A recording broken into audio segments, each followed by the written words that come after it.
Hello and welcome to the Warcraft Academy guide to playing a Fury Warrior in patch 5.4. This guide is going to cover the basics of the rotation as well as some more advanced tips, and later talk about stats and character customization. Use the menu at the top of the screen to skip between sections. First of all, let's quickly run over how the rotation works and what each of your abilities do. The Fury rotation is all about using your abilities at the right time, maximizing the amount of damage you do during Colossus Smash, and managing your rage properly. You have three stances as a warrior: defensive, battle, and berserker. Battle stance should be your default go-to stance for DPS. Whilst in battle stance, your auto attacks will be generating a lot of rage. In berserker stance, your auto attacks generate some rage, less than battle stance, but you also get rage when you take damage, which means switching into berserker stance can be useful if you can anticipate a spike in damage. Defensive stance is as it sounds. It reduces the damage you take and provides passive rage generation. This stance won't increase your DPS, but it might keep you alive, so you do bear that in mind. You can switch stances freely without any penalty.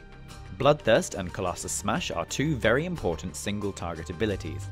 Bloodthirst has a 4.5 second cooldown, double the normal chance to critically hit, and will also apply deep wounds to the target, which does additional bleed damage over time. In addition, Bloodthirst will also sometimes give you the Blood Surge proc, which we'll talk about later. Colossus Smash has a 20-second cooldown and will apply a 6-second debuff, allowing you to completely bypass the target's armor. It's very important to make the most of this debuff and do as much damage as possible in that 6-second window. It also applies the 4% physical vulnerability debuff, which may also be provided by other members of your raid. If either of these abilities crit, you become enraged and also gain a charge of Raging Blow. Being enraged increases your physical damage dealt for 6 seconds. This damage increase is affected by your mastery. Charges of Raging Blow allow you to use the Raging Blow ability. You can have up to 2 charges of Raging Blow at once, and Raging Blow is your most damaging single target ability, so using it often and optimally is important. Wild Strike and Heroic Strike are both rage dumps, although fairly different. Wild Strike consumes 30 rage on use and deals damage based on your offhand weapon, and when you have a Blood Surge proc, you can use Wild Strike with no rage cost, and its global cooldown will be reduced to 1 second. Heroic Strike costs 30 rage to use and does 110% weapon damage. The great thing about Heroic Strike is that it's off the global cooldown, which means you can use it at the same time as your other abilities. Execute can only be used on enemies below 20% health and will do huge damage. With the tier 16 4-set bonus, you can sometimes use this on enemies higher than 20%. You have 3 primary cooldowns. Recklessness grants your abilities an extra 30% chance to critically hit for 12 seconds on a 3-minute cooldown. Skull Banner is a raid cooldown that increases the critical damage of your raid members by 20% for 10 seconds. Usually your raid leader will decide when you use this. Berserker Rage is a shorter cooldown that you'll be using a lot more often. It's off the global cooldown and provides you with 10 rage, and also makes you enraged. The same effects that we discussed previously. Therefore, it also gives you a charge of Raging Blow. In addition to that, it also removes all debuffs such as fear and incapacitate effects, as well as providing immunity to those effects whilst it's active. Shattering Throw is another raid cooldown. It deals damage but also reduces the target's armor by 20% for 10 seconds, making it a large DPS gain for your melee damage dealers. Since the cooldown is so long, you'll usually only get to use this once or twice per fight. Heroic Leap is also off the global cooldown. It deals physical damage and allows you to quickly move to a target location. Since it's off the global cooldown and deals damage, this makes it part of the DPS rotation. Heroic Throw is a ranged ability that deals damage. You won't be using this ability often, but it's useful if you can't melee the target for any particular reason. Battle Shout isn't really a combat ability, it's a buff to your raiders, but it also gives you 20 rage when used. Therefore we use this when we have nothing else to do and can benefit from the extra rage. Impending Victory is a talent that you should be using. It's a heal but also does damage. Whirlwind is your main AoE ability. It hits all targets within 8 yards of you for 85% weapon damage from both of your weapons. Bladestorm is a talent that is required for AoE. It does huge damage to targets around you whilst active. Whenever you deal damage with Whirlwind, you gain a stack of Meat Cleaver. This stacks up to 3 times and causes your next Raging Blow to hit an additional target for each stack, which means you can weave Raging Blow into your AoE rotation. Whilst there is a standard rotation and priority that you should follow for both single target and for AoE, a lot of advanced Fury play is about anticipating critical strikes and rage gains and reacting to the situation appropriately. You can think of the Fury rotation as having two parts, during Colossus Smash and building up to Colossus Smash. During Colossus Smash, you want to fully maximize the amount of damage you can do during those 6 seconds after using it. You always want to make sure you can cast at least 2 raging blows during the duration of the debuff and dump as much of your rage as possible. The general idea is to make sure you have Enrage up as soon as you go into Colossus Smash, either from a Bloodthirst crit or from Berserker Rage, then use Stormbolt and as many raging blows as possible. Berserker Rage or Bloodthirst when you run out of raging blows in the hope to get more, and then Wild Strike as a last resort if you can't do anything else. Stormbolt should usually be the first ability you use each time. You should always have one charge of Raging Blow prepared when you use Colossus Smash. The only exception to this would be if you have Recklessness up, since you can almost guarantee you'll get a charge from Bloodthirst in that case. You also want to ensure that you have enough rage prepared to last the entire duration. You'll want 80 to 85 rage normally, but if you have the tier 16 2 set bonus, 50 to 55 rage should be plenty. When the boss is under 20% health, Execute becomes your highest priority spell after Stormbolt during Colossus Smash. In addition, you also want to use Heroic Leap during each Colossus Smash since it's free damage and it's off the global cooldown. The absolute perfect scenario for a Colossus Smash, assuming that you have Recklessness active, would be to use Colossus Smash just after a Bloodthirst crit, providing you with Enrage and 1 charge of Raging Blow. You would then use Colossus Smash, giving you 6 seconds. In those 6 seconds you can fit 4 global cooldowns. Start spamming Heroic Strike and then use Stormbolt and your first Raging Blow. If your Colossus Smash crit, you'll also have a second charge of Raging Blow, so you can use it twice. For your 4th global cooldown, you can activate Berserker's Rage and use a final Raging Blow. Now, if your Bloodthirst did not crit, you would do Colossus Smash, use Berserker Rage immediately to get Enrage up, and then Stormbolt into a Bloodthirst. Then Raging Blow once or twice, depending on how many charges you have, and finish up with a Wild Strike if you can't Raging Blow anymore. Because of the reliance on crits, there are a huge variety of possible situations that could occur, but as long as you know that your goal is to Stormbolt and then Raging Blow as much as possible whilst keeping Enrage up, it shouldn't be too hard to react. Once the target is under 20% health, your priority during Colossus Smash would be to Stormbolt and follow that up with 3 executes. Obviously, you still want to make sure to have the Enrage buff active. When Colossus Smash is not up, use Bloodthirst on cooldown and use Raging Blow when you get to 2 charges. Use Heroic Strike when your rage gets too high, such as over 110, and then use Wild Strike to consume any Blood Surge procs you have. When you run out of Blood Surge procs, use any remaining Raging Blow charges you have, as long as Colossus Smash isn't coming up in the next couple of seconds, and if you still have spare rage after that, use Wild Strike even without Blood Surge procs. If you don't have the spare rage, then use Impending Victory, Battle Shout or Heroic Throw as a last resort. Stormbolt should always be used during Colossus Smash. With the cooldown reduction trinket from Galacrus, the cooldowns should mostly line up, though it does depend on what version of the trinket you have. You can either use Stormbolt later in the Colossus Smash, for example as a 2nd or 3rd global. Eventually it'll become too misaligned though, and you'll need to delay it until the next Colossus Smash. You can delay Colossus Smash a couple of seconds in order to fit the next Stormbolt in if necessary. If you don't have the reduction trinket, the cooldowns will not line up properly. We find that it's best to delay using Stormbolt for 10 seconds to fit into the next Colossus Smash. Some people advocate using Stormbolt on cooldown even outside of Colossus Smash. We disagree with this idea and believe it to be a DPS loss. Dragon Roar should be used on cooldown, but only outside of Colossus Smash and strictly for single target.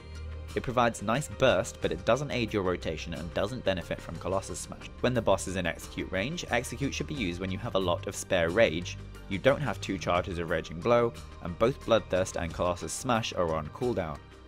Remember, you still want to save enough rage for during Colossus Smash. We've discussed how your rotation works, now let's discuss how to begin an encounter. When there are 2 seconds left until the boss is pulled, use a Potion of Mogu Power, and use Battle Shout or Commanding Shout. Start pre-casting Shattering Throw so that it hits as your tank pulls. Make sure that you time it correctly so that it doesn't hit too early. After casting Shattering Throw, charge to the boss to close the gap. You'll need to be between 8 and 25 yards to charge. Once you reach the boss, use Bloodthirst. Wait until your next Bloodthirst is about to be ready, then use Recklessness and Skull Banner, along with any other on-use effects such as Engineering Gloves. Then use Bloodthirst and then Colossus Smash. It's almost guaranteed that your Bloodthirst or Colossus Smash will have crit here, so you'll most likely have Enrage up. However, if you get really unlucky and you don't, you'll need to use Berserker Rage to activate it. Next, use Stormbolt. If you have 2 charges of Raging Blow, use them first, and then finish up with a Berserker Rage into a final Raging Blow. If you only had 1 charge of Raging Blow after the Stormbolt, you'd use Bloodthirst, then Raging Blow once or twice. If you could only do it once, then just finish up with a Wild Strike. Make sure to dump your rage with Heroic Strike, but keep enough rage so that you can continue to use Raging Blows. You should also make sure to use Heroic Leap during Colossus Smash. We've covered the single target rotation, now let's cover multi-target and some other specific situations you might find yourself in. For multiple targets, what you do will depend upon the specific situation. First of all, it's still going to be important to keep Enrage up as much as possible, no matter how many targets there are, so using Bloodthirst for that as per usual is still important. Against 2 targets, your best bet is to perform your single target rotation on 1 target, and before most of your Raging Blow casts, cast Whirlwind once. This will give you a stack of Meat Cleaver, which means the Raging Blow will hit both targets. With 3 or more targets, it becomes priority to use Bladestorm as a talent and cast it on cooldown. Again, make sure Enrage is up before casting Bladestorm. If you know the AoE is important and will count for a large part of your damage, consider using Recklessness and Skull Banner immediately before Bladestorm. Usually, your Enrage will expire a second before Bladestorm is over, so you can use Berserker's Rage to refresh it even when you're mid-Bladestorm.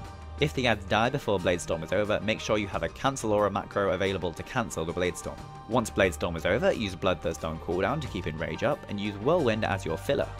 Ideally, you want to be using Raging Blow when you have enough stacks of Meat Cleaver to hit most of the targets, so 2 stacks against 3 enemies, and 3 stacks against 4 enemies. However, if you try to wait for 3 stacks, especially if you have lower gear or don't have the tier bonus, you may find you run out of rage and can't sustain the rotation, so it's often better to Raging Blow with only 2 stacks of Meat Cleaver. If you have the tier 16 2-set bonus, you should do Colossus Smash on cooldown still. Use Raging Blow with your Cleaver stacks, then use Whirlwind 2 more times, and then another Raging Blow as the final global inside Colossus Smash. Don't do this if you don't have the set bonus. Note that it's not worth using the warrior ability Cleave. You might see Cleave damage in Word of Log reports, but this is from the Cleave trinket, not from the ability. So, onto your stat priority. As a warrior, you need to go for hit and expertise each up to their respective caps of 7.5%. After that, you want to get as much crit as possible, especially if you have the amplification trinket from Thok. Next, mastery is best, then strength, and then haste. Any additional hit above 7.5% is your lowest priority, but still provides benefit up until 26.5%. As a warrior, for your gemming and reforging choices, Ask Mr. Robot is actually fairly well optimized, so at least for now you can usually trust the results it gives. With that in mind, these are your gemming and enchanting choices. In red slots, the best gem to use is often expertise and crit. However, once you reach the expertise cap, you should swap to the strength and crit gem instead. For yellow slots, use pure crit, and for blue slots, use crit and hit. Note that not all socket bonuses are worth going for, especially if it's small amounts of weaker stats. In those situations, you'd use the yellow pure crit gem there instead. There are 2 glyphs you will find yourself using most of the time. Glyph of Death from above reduces the cooldown of Heroic Leap. This means you can use it more often in your rotation for extra damage, or use it to escape danger. Glyph of Unending Rage increases your rage pool by 20, so it becomes 120. Other than that, the other glyphs on this page are situational. Raging Wind will be your 3rd glyph of choice in most encounters. When you Raging Blow, it increases the damage of your next Whirlwind by 10%. Glyph of Colossus Smash will allow you to apply Sunder Armor to the boss, which is useful if nobody else is applying the armor reduction debuff, such as a rogue or feral druid. Glyph of Enrage Speed increases movement speed during Enrage, and so is useful in a lot of situations. Glyph of Rude Interruption is a DPS increase on fights where you get to interrupt a lot. Unfortunately, the only fight in Siege of Orgrimmar where you'll really get to use this is Galacrus. Next, your talent choices. Now, each tier may have talents that are useful in specific situations, whereas some may have one mandatory talent. The first tier of talents focuses on improving your charge. You'll use double time most often, which gives your charge ability an extra charge. Each charge has a 20-second recharge time. This means if you need to quickly charge to a mob or to interrupt it or kill it, you can then immediately charge back to the boss. Juggernaut simply reduces the cooldown of charge, which is decent, but we prefer double time. Warbringer allows you to root an ad with your charge, but you probably won't use this very often. In tier 2, you can choose between self-healing talents. Our personal recommendation is Impending Victory. It does damage and also heals you exactly when you need it with a very small resource cost. Enrage regeneration is a stronger heal when used during Enrage, but its cooldown is longer, which means it's more likely to be unavailable when you need it. Tier 3 is related to crowd control. Here you should take whatever fits your raid strategy the most. Disrupting Shout is an AoE interrupt which is very useful on encounters such as Garrosh, Galacrus and Paragons of the Klaxi. Piercing Howl is an AoE snare, which is useful when targets need to be slowed, such as on Siegecrafter, and Staggering Shout roots all snared targets that it hits and doesn't get used very often. In Tier 4, your choice is really between Bladestorm and Dragon Roar. Bladestorm is a powerful AoE ability and will be used on most fights in Siege of Orgrimmar. Dragon Roar is slightly stronger for single target, so you'll be using it whenever you can't find a use for Bladestorm. Shockwave is weaker than both and not worth using. In Tier 5, the overall best choice is Vigilance. It's a powerful damage reduction cooldown that can be used on other players. Safeguard is similar and has a shorter cooldown, but it also causes you to take the next attack against that target, which makes it dangerous to use. In Tier 6, you should always be using Stormbolt, assuming that you're playing Titan's Grip. Note that Stormbolt does a lot less damage on targets that can be stunned, so you should be careful not to use it on these targets. Bloodbath is a DPS cooldown that causes your special attacks to place a bleed on the target. You may find this useful on Galacrus or Spoils of Pandaria when paired with Bladestorm. In addition, if you're a single-minded Fury Warrior using one-handed weapons, Bloodbath is better than Stormbolt. That said, you really should not play single-minded Fury unless you have no choice. Concerning your gear, currently the Tier 16 4-set bonus is not really worth having as long as you can acquire 3 Warforged off-pieces. You should go for the Tier Helm and Gloves, and then use the 3 off-pieces on screen now. For trinkets, you should be using Evil Eye of Galacrus and Thok's Tail Tip. The other trinkets in the instance do not really compare. For weapons, you should be ideally dual-wielding Xalato from Garrosh, but if you can't get a hold of 2 of these, then the Greatsword of Pride's Fall is a viable alternative. Thanks very much for watching this guide. If you have any comments or suggestions, post them below or email us, and if you're interested in being coached by a top Fury Warrior, click on screen for more information.